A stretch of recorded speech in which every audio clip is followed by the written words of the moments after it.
and that being taken away from you by, in this case, by the supply of and provision of defective blocks. And could I say that the government's view on this, and my view, is that we will do everything we possibly can to help the homeowners and to refine and amend and change this scheme in consultation with the Micro Action Group, with a view to making sure we have a sustainable scheme that can bring these homes back and make them habitable for the families and give them the experience that they originally envisaged when they first took out the mortgage, when they first provided for themselves in getting a house built.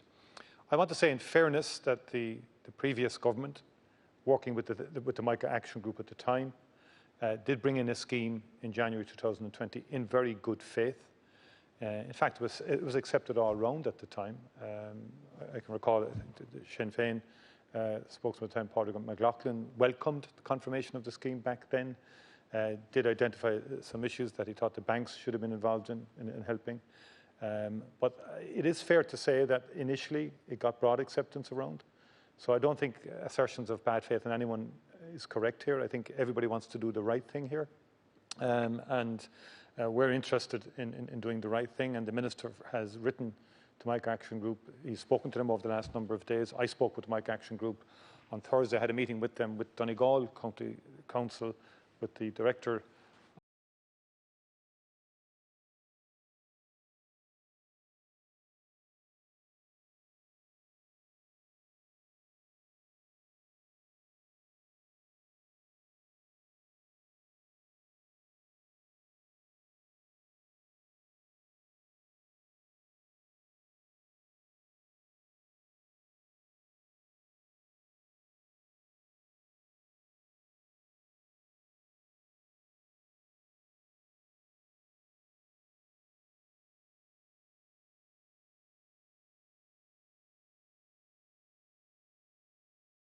other issues also, and other supports that we may be in a position to provide. But I think we do have to do an analysis. As a number of applications have come in.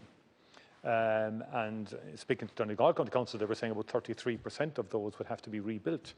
So I think an analysis of what's come in so far might give us a good picture in terms of how we amend and improve this scheme overall. I mean, motions will come and motions will go, but the work has to be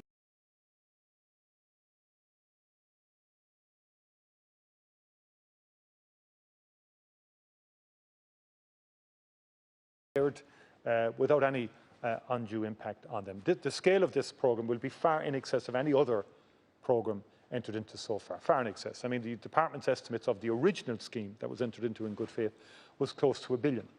I believe we will go over that $1 billion.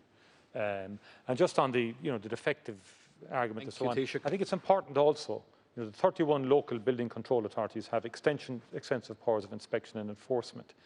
The requirements of the building regulations and the EU directive and so on, there are responsibilities on on designers and on the builders of buildings and the suppliers of bricks as well that we can't lose sight of, and I just make that point. But generally speaking, we want to do the right thing by those who were let down by the provision of these defective blocks, which have rendered their homes in many instances unlivable and has created great anxiety. We want to help them, and we're going to do that. Deputy McDonald. Well, Taoiseach, let us agree that something went catastrophically wrong in respect of Mica and Pyrite. Catastrophically wrong with these blocks that were used to construct these homes. And let's also agree that those responsible for these catastrophic wrongs have to be identified and have to be held to account. I have no argument with you, and the people of Donegal and Mayo and Clare have no argument with you on that score. You have called this a scandal. You have said it is appalling, and you're correct on both counts. You have said that you will enter into a time-bound process to put things to right. And I welcome that, because we need to be timely and efficient.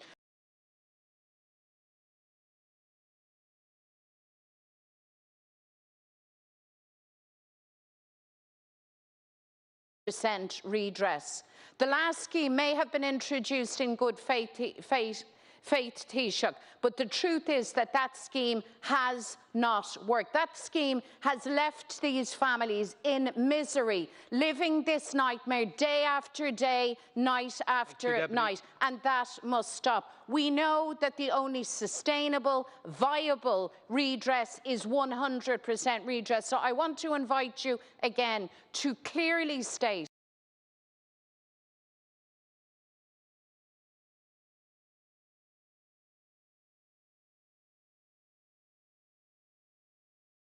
on the streets of Dublin want to hear the Taoiseach confirm that. Can you confirm it for them, please, Taoiseach? First of all, say, as I said earlier, motions and slogans won't solve this. And I had a very good meeting with the Mica Action Group last Thursday. As a result of that, I contacted the Minister again. I said, let's put in place a process here, because 100% of what? It's not as simple as asserted. And that came up in the conversations, a whole range of issues we've got to discuss. In terms of the grant caps themselves, in terms of the allowable costs, engineering costs, upfront costs, how we can make it easier for the homeowners in this context, and that's what we want to do. And that is why the Minister has corresponded with the group. He has spoken to them. He is anxious to get this up and running as quickly as possible. Also consult with the Mica Action Group in terms of their issues and so on. And I would make the point that it was entered in good faith. Your own deputy welcomed it at the time, as did everybody else. And the government is absolutely committed to doing the right thing and will provide and is going to provide exceptional resources to make sure that we can make these houses livable again for the families.